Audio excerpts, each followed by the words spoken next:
ಪ್ರಮುಖವಾಗಿ ಇವತ್ತು ಹೋರಾಟ ಮಾಡ್ತಕ್ಕಂಥ ವಿಚಾರ ಏನು ಅಂತ ಹೇಳಿದ್ರೆ, ಇಡೀ ಕರ್ನಾಟಕ ರಾಜ್ಯದಲ್ಲಿರ್ತಕ್ಕಂಥ ಎಲ್ಲ 224 ಶಾಸಕರ ಮನೆ ಮುಂದೆ ಇವತ್ತು ನಾವು ಹೋರಾಟ ಮಾಡ್ತೇವೆ.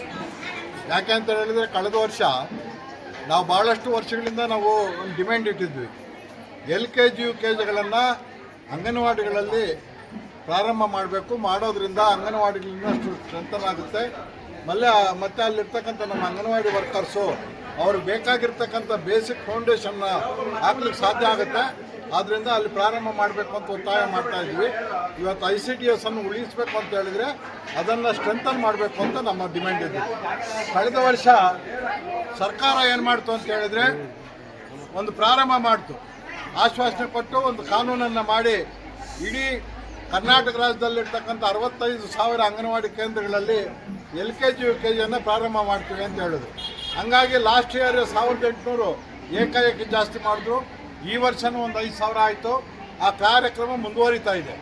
ಆದರೆ ಇವತ್ತು ಕೆಲವು ಶಾಸಕರುಗಳು ವಿಧಾನಸಭೆ ಅಧಿವೇಶನದಲ್ಲಿ ಏನು ಹೇಳ್ತಾ ಇದ್ದಾರೆ, ಕನ್ನಡ ಶಾಲೆಗಳು, ಸರ್ಕಾರಿ ಶಾಲೆಗಳು ಮುಚ್ಚೋಗ್ತಾ ಇದೆ, ಆದ್ದರಿಂದ LKG UKGಯನ್ನು ಸ್ಕೂಲ್ಗಳಲ್ಲಿ ಮಾಡಿ ಅಂತೇಳಿ ಒತ್ತಾಯ ಮಾಡ್ತಾ ಇದ್ದಾರೆ.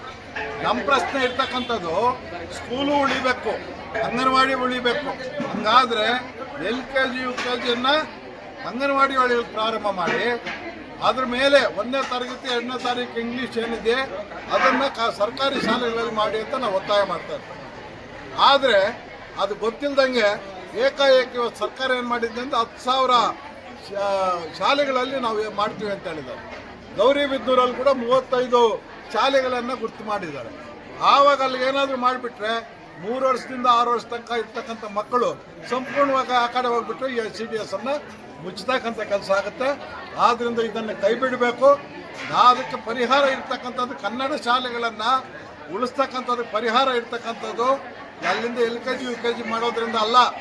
ಬದಲಾಗಿ ಏನು ಮಾಡಬೇಕು ಅಂತ ಹೇಳಿದ್ರೆ, ಇವತ್ತು ಪ್ರೈವೇಟ್ ಶಾಲೆಗಳು ಇವತ್ತು ನಾಯಿ ಕೊಡೆಗಳ ರೀತಿಯಲ್ಲಿ ಎಲ್ಲ ಜಾಗದಲ್ಲಿ ತಲೆ ಎತ್ತಾ ಇದೆ.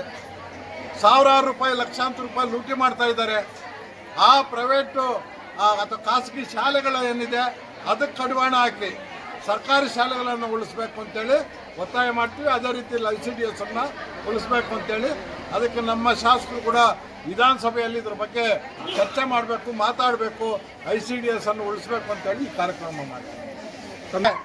ಈ ತಿಂಗಳ ಮಾರ್ಚ್ 23ರಿಂದ ಬೆಂಗಳೂರಿನಲ್ಲಿ ಅನಿರ್ದಿಷ್ಟ ಕಾಲ ವಿತ್ ಲಗೇಜ್ ಸಹ ಎತ್ಕೊಂಡು ಹೋಗಿ ನಾವು ಫ್ರೀಡಮ್ ಪಾರ್ಕ್ನಲ್ಲಿ ಈ ಒಂದು ಏನು ತೀರ್ಮಾನ ಮಾಡಿದ ಸರ್ಕಾರ ಅದನ್ನು ಕೈಬಿಟ್ಟು ಎಲ್ಲ ಅಂಗನವಾಡಿಗಳಲ್ಲಿ ಅಂಗನವಾಡಿ ಕೇಂದ್ರಗಳನ್ನು ತೆರೆಯೋ ತನಕ ಅಥವಾ ಆದೇಶ ಆಗೋವರೆಗೂ ನಮ್ಮ ಹೋರಾಟವನ್ನು ಮುಂದುವರಿಸ್ತೀವಿ.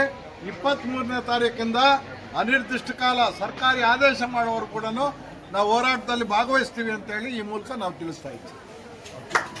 ನಮಗೆ ಗೊತ್ತು, ಒಂದು ಮಗು ಒಂದು ಗರ್ಭದಲ್ಲಿ ಅಂಕುರ ಆದಾಗಿಂದ, ಒಂದು ಮಹಿಳೆಯ ಗರ್ಭದಲ್ಲಿ ಒಂದು ಭ್ರೂಣ ಉತ್ಪತ್ತಿ ಆಗಲಿಕ್ಕೆ ಸ್ಟಾರ್ಟ್ ಆದಾಗಿಂದ ಡೆತ್ವರೆಗೂ ಇದೆ ನಿಮ್ಮ ಕೆಲಸ. ಡೆತ್ ಸರ್ಟಿಫಿಕೇಟ್ ಬರೋವರೆಗೂ ನಿಮ್ಮ ಒಂದು ಸೇವೆ ವಿವಿಧ ಹಂತಗಳಲ್ಲಿ ಬಹಳ ರೀತಿಯಲ್ಲಿ ಸೇವೆ ಮಾಡ್ತಾ ಇದ್ದೀರಾ. ನಿಮ್ಮ ಒಂದು ಸೇವೆಗೆ ನಮ್ಮ ಒಂದು ಸರ್ಕಾರದಿಂದ ಕೊಡ್ತಾ ಇರ್ತಕ್ಕಂಥ ಒಂದು ಸಂಬಳ ಸಾಲದು ಅನ್ನೋದು ನನ್ನ ಅಭಿಪ್ರಾಯ ಕೂಡ ಇದೆ. ಇದನ್ನ ಸರ್ಕಾರ ಹೊಸದಾಗಿ ಬಂದಿರತಕ್ಕಂಥ ಒಂದು ಕಾನ್ಸೆಪ್ಟು LKG UKG ಅಂತಕ್ಕಂಥ ಕಾನ್ಸೆಪ್ಟ್ ಏನಿದೆ ಅದನ್ನ ಆದಷ್ಟು ನಿಮ್ಮ ಅಂಗನವಾಡಿಗಳಲ್ಲಿ ಕೊಟ್ಬಿಟ್ರೆ LKG UKG ಅಟ್ಲೀಸ್ಟ್ ಅಂಗನವಾಡಿಗಳು ಉಳಿಯುತ್ತೆ, ನೀವು ಸಹ ಶಾಶ್ವತವಾಗಿ ಉಳಿತೀರಾ ಅನ್ನೋದು ಒಂದು ಪರಿಭಾವನೆ ಇವತ್ತಿನ ಒಂದು ಪ್ರಮುಖ ಇಂಟೆನ್ಷನ್ ಅಲ್ವಾ. ಸೊ ಈ ಹಿನ್ನೆಲೆಯಲ್ಲಿ ಇವತ್ತು ನಮ್ಮ CITU ಸಂಘಟನೆಯವರ ಒಂದು ನೇತೃತ್ವದಲ್ಲಿ ನೀವೆಲ್ಲರೂ ಸೇರಿ ನಮ್ಮ ಶಾಸಕರಿಗೆ ಈ ಒಂದು ಬೇಡಿಕೆಯನ್ನು ಕೊಟ್ಟಿದ್ದೀರಾ. ಈ ಬೇಡಿಕೆ ಪತ್ರವನ್ನು ನಾವು ಯಥಾವತ್ತಾಗಿ ಮಾನ್ಯ ಮುಖ್ಯಮಂತ್ರಿಗಳಿಗೂ ಮತ್ತು ಸಂಬಂಧಪಟ್ಟ ಸಚಿವರಿಗೂ ಸಹ ನಮ್ಮ ಶಾಸಕರ ಮುಖಾಂತರ ಒಂದು ಪತ್ರವನ್ನು ಬರೆಯುತ್ತೀವಿ. ಅದೇ ರೀತಿಯಲ್ಲಿ ಈಗ ನಡೀತಾ ಇರ್ತಕ್ಕಂಥ ಒಂದು ಆಯವ್ಯಯದ ಒಂದು ಬಜೆಟ್ ಸೆಷನ್ನಲ್ಲಿ ಈ ಬಜೆಟ್ ಬಳಿ ಸಹ ನಮ್ಮ ಶಾಸಕರು ನಿಂತಲ್ಲಿದ್ದಾರೆ ಅಂತ ಹೇಳ್ಬಿಟ್ಟು ನಮಗೆಲ್ಲರಿಗೂ ಭರವಸೆಯನ್ನು ಕೊಡ್ತೀನಿ. ಸೊ ಇಷ್ಟು ದೊಡ್ಡ ಮಟ್ಟದಲ್ಲಿ ನೀವೆಲ್ಲರೂ ಬಂದಿದ್ದೀರಾ. ಇದನ್ನು ನೀವೆಲ್ಲರೂ ಒಳ್ಳೆಯದಾಗಲಿ, ನಮ್ಮ ಕಡೆಯಿಂದ ಸಹ ಒಳ್ಳೆಯದಾಗಲಿ ಅಂತ ಹೇಳ್ಬಿಟ್ಟು ನಿಮ್ಮ ಪರವಾಗಿ ನಮ್ಮ ಶಾಸಕರು ಸಹ ಧ್ವನಿ ಎತ್ತಾರೆ ಅಂತ ಹೇಳ್ಬಿಟ್ಟು ಶಾಸಕರ ಪರವಾಗಿ ನಾನು ನಿಮಗೆ ಆಶ್ವಾಸನೆಯನ್ನು ಕೊಡ್ತೀನಿ.